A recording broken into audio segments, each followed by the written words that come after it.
ಈ ವಿಡಿಯೋದಲ್ಲಿ TV screen ನ ಕೆಮಿಕಲ್ಸ್ ಇಲ್ದಂಗೆ ನ್ಯಾಚುರಲ್ ವೇಲಿ ಕರೆಕ್ಟ್ ಆಗಿ ಟಿವಿ ಸ್ಕ್ರೀನ್ ನ ಕ್ಲೀನ್ ಮಾಡೋದನ್ನ ತೋರಿಸ್ಕೊಡ್ತಾ ಇದ್ದೀನಿ.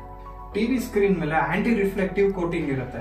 ಸೊ ಟಿವಿ ಸ್ಕ್ರೀನ್ ಮೇಲೆ ಬೀಳೋ ಲೈಟ್ ರಿಫ್ಲೆಕ್ಟ್ ಆಗದೆ ಇರಲಿ ಅಂತ ಕೊಟ್ಟಿರ್ತಾರೆ. ಅಂಡ್ ನೀವು ಕೆಮಿಕಲ್ಸ್ ಎಲ್ಲ ಯೂಸ್ ಮಾಡ್ಕೊಂಡು ಸ್ಕ್ರೀನ್ ನ ಕ್ಲೀನ್ ಮಾಡೋದ್ರಿಂದ ಆ ರಿಫ್ಲೆಕ್ಟಿವ್ ಕೋಟಿಂಗ್ ಬಂದು ಡ್ಯಾಮೇಜ್ ಆಗ್ತಾ ಹೋಗುತ್ತೆ. ಅಂಡ್ ಟಿವಿ ಸ್ಕ್ರೀನ್ ಯೆಲ್ಲೋಯಿಶ್ ಆಗ್ತಾ ಹೋಗುತ್ತೆ. ಯೆಲ್ಲೋ ಕಲರ್ ಸ್ಕ್ರೀನ್ ಆಗೋದ್ರಿಂದ ಪಿಕ್ಚರ್ ಕ್ವಾಲಿಟಿನೂ ಹಾಳಾಗುತ್ತೆ.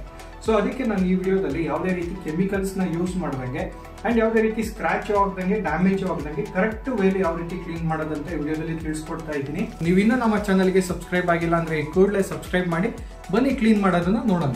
ಟಿವಿ ಸ್ಕ್ರೀನ್ ನ ಕ್ಲೀನ್ ಮಾಡಕ್ಕೆ ನಾನೊಂದು ಮೈಕ್ರೋಫೈಬರ್ ಕ್ಲಾತ್ ಮತ್ತೆ ಡಿಸ್ಟಿಲ್ಡ್ ವಾಟರ್ ನ ತಗೊಂಡಿದ್ದೀನಿ. ಡಿಸ್ಟಿಲ್ಡ್ ವಾಟರ್ ಬಂದು ತುಂಬಾ ಜನ ಕೆಮಿಕಲ್ ವಾಟರ್ ಅಂತ ಅನ್ಕೊಂಡಿರ್ತೀರಾ, ಬಟ್ ಈ ವಾಟರ್ ಬಂದು ನಾರ್ಮಲ್ ನೀರನ್ನೇ ಇದರಲ್ಲಿರೋ ಮಿನರಲ್ಸ್ ನೆಲ್ಲ ರಿಮೂವ್ ಮಾಡ್ಬಿಟ್ಟಿರ್ತಾರೆ. ಫುಲ್ ಕಂಪ್ಲೀಟ್ ಆಗಿ ರಿಮೂವ್ ಮಾಡಿರ್ತಾರೆ. ನೀವು ನಾರ್ಮಲ್ ವಾಟರ್ ಅಲ್ಲಿ ನೀವು ಟಿವಿ ಸ್ಕ್ರೀನ್ ಎಲ್ಲ ಕ್ಲೀನ್ ಮಾಡಿದ್ರೆ ಆ ನೀರಲ್ಲಿರೋ ಮಿನರಲ್ಸ್ ಟಿವಿ ಸ್ಕ್ರೀನ್ ಮೇಲೆ ವೈಟ್ ಪ್ಯಾಚ್ ತರ ಬಿಡುತ್ತೆ. ಸೊ ಅದಕ್ಕೆ ನಾನು ಡಿಸ್ಟಿಲ್ಡ್ ವಾಟರ್ ನ ಯೂಸ್ ಮಾಡ್ತಾ ಇದ್ದೀನಿ. ಈ ಡಿಸ್ಟಿಲ್ಡ್ ವಾಟರ್ ಅನ್ನು ಈಸಿಯಾಗಿ ಬ್ಯಾಟ್ರಿ ಅಂಗಡಿ, ಆಟೋಮೊಬೈಲ್ ಅಂಗಡಿ, ಹಾರ್ಡ್ವೇರ್ ಶಾಪ್ ಅಲ್ಲೆಲ್ಲ ಒಂದು 20 ರಿಂದ 30 ರೂಪಾಯಿ ಆಗುತ್ತೆ, ಈಸಿಯಾಗಿ ಸಿಗುತ್ತೆ. ಅಂಡ್ ಮೈಕ್ರೋಫೈಬರ್ ಕ್ಲಾತ್ ಎಲ್ಲಾರ ಮನೇಲೂ ಇರುತ್ತೆ ಅನ್ಕೊಂತೀನಿ. ಮೈಕ್ರೋಫೈಬರ್ ಕ್ಲಾತ್ ಇಲ್ಲ ಅಂದ್ರೆ ಆದಷ್ಟು ಯಾವ್ದಾದ್ರು ಸಾಫ್ಟ್ ಆಗಿರೋ ಕಾಟನ್ ಬಟ್ಟೆನ ನೀವು ಯೂಸ್ ಮಾಡ್ಕೊಬಹುದು.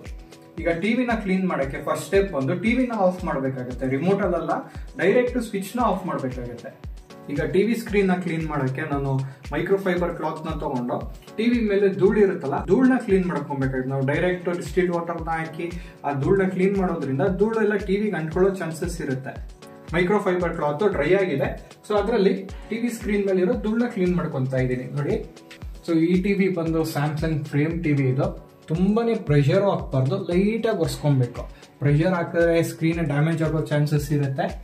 ಲೈಟ್ ಆಗಿ ಒರೆಸ್ಕೊಂಡು ಈಗ ಟಿವಿ ಮೇಲೆ ಇರೋ ಧೂಳೆಲ್ಲ ಕ್ಲೀನ್ ಆಗಿದೆ. ಮೈಕ್ರೋಫೈಬರ್ ಕ್ಲಾತ್ ನ ಲೈಟ್ ಆಗಿ ನೀರು ಮಾಡ್ತಾ ಇದೀನಿ ನೋಡಿ. ಚೂರು ಒಂದು 2-3 ಕ್ಯಾಪ್ ಇರ್ಬೋದು ಅಷ್ಟೇ ನೀರ್ ಹಾಕೊಂಡಿರೋದು. ನಾನು ಬಟ್ಟೆಗೆ ನೀರ್ ಹಾಕಿ ಎಂತಕ್ಕೆ ಒರೆಸ್ತಾ ಇದೀನಿ ಅಂದ್ರೆ ಯಾವುದೇ ರೀತಿ ಸ್ಪ್ರೇ ಮಾಡ್ತಾ ಇಲ್ಲ. ಅಂದ್ರೆ ಸ್ಪ್ರೇ ಮಾಡೋದ್ರಿಂದ ಟಿವಿ ಸ್ಕ್ರೀನ್ ಮೇಲೆ ಏನಾಗುತ್ತೆ ಅಂದ್ರೆ ಆ ಲಿಕ್ವಿಡ್ ಎಲ್ಲ ಒಳಗಡೆ ಹೋಗಿ ಟಿವಿನೇ ಡ್ಯಾಮೇಜ್ ಆಗೋ ಚಾನ್ಸಸ್ ಇರುತ್ತೆ. ಸೊ ಅದಕ್ಕೆ ನಾನು ಬಟ್ಟೆನ ಯೂಸ್ ಮಾಡ್ತಾ ಇದ್ದೀನಿ. ಸೊ ಈಗ ಸರ್ಕ್ಯುಲರ್ ಪಾತ್ ಅಲ್ಲಿ ಲೈಟ್ ಆಗಿ, ತುಂಬಾನೇ ಪ್ರೆಷರ್ ಹಾಕ್ಬಾರ್ದು, ಲೈಟ್ ಆಗಿ ಒರೆಸ್ಕೊಂತಾ ಇದ್ದೀನಿ. ಸರ್ಕ್ಯುಲರ್ ಪಾತ್ ಆದ್ಮೇಲೆ ಈಗ ಒಣಗಿರೋ ಸೈಡ್ ಅಲ್ಲಿ ಒಂದು ಡೈರೆಕ್ಷನ್ ಒರೆಸ್ಕೊಂತಾ ಇದ್ದೀನಿ. ಅಂಡ್ ಟಿವಿ ಸ್ಕ್ರೀನ್ ಮೇಲೆ ಯಾವುದೇ ರೀತಿ ಸ್ಟೇನ್ಸ್ ಇದ್ರು ಅವ್ರ ಫಿಂಗರ್ ಪ್ರಿಂಟ್ ಅವ್ರ ಆಯಿಲಿ ಇತ್ತು ಅಂದ್ರೂ ಬರೀ ನೀರಲ್ಲೇ ಕ್ಲೀನ್ ಆಗ್ಬಿಡುತ್ತೆ. ಸೊ ಯಾವುದೇ ರೀತಿ ಕೆಮಿಕಲ್ಸ್ ಯೂಸ್ ಮಾಡೋ ಅವಶ್ಯಕತೆನೇ ಇರಲ್ಲ ನೋಡಿ. ನೀರಲ್ಲೇ ಕ್ಲೀನ್ ಆಗಬೇಕಾದ್ರೆ ಬೇರೆ ಕೆಮಿಕಲ್ಸ್ ಯಾಕೆ ಬೇಕು? ಕೆಮಿಕಲ್ಸ್ನು ಎಕ್ಸ್ಪೆನ್ಸಿವ್ ಇರುತ್ತೆ. ಅಂಡ್ ಟಿವಿ ಕ್ಲೀನರ್ ಅಂತಾನೆ ಬರುತ್ತೆ. ಟಿವಿ ಕ್ಲೀನರ್ ಯೂಸ್ ಮಾಡಬೇಡಿ, ಎಂತ ರಿಸ್ಕ್ ತಗೊಂತೀರಾ? ಈಗ ಟಿವಿ ಕ್ಲೀನ್ ಆಗಿದೆ. ಈ ಮೆಥಡ್ನ ಯೂಸ್ ಮಾಡಿಕೊಂಡು ಈಸಿಯಾಗಿ LCD, LED, OLED ಎಲ್ಲ ಥರ ಟಿವಿನೂ ಈಸಿಯಾಗಿ ಕ್ಲೀನ್ ಮಾಡ್ಬೋದು. ನೋಡಿದ್ರಲ್ಲ ಯಾವುದೇ ರೀತಿ ಕೆಮಿಕಲ್ಸ್ನ ಯೂಸ್ ಮಾಡ್ದಂಗೆ ಟಿವಿ ಸ್ಕ್ರೀನ್ನ ಯಾವ ರೀತಿ ನ್ಯಾಚುರಲ್ ಆಗಿ ಕ್ಲೀನ್ ಮಾಡೋದಂತ. ಈ ವಿಡಿಯೋ ನಿಮಗೆ ಇನ್ಫಾರ್ಮೇಟಿವ್ ಆಗಿದ್ರೆ ಒಂದು ಲೈಕ್ನ ಕೊಡಿ.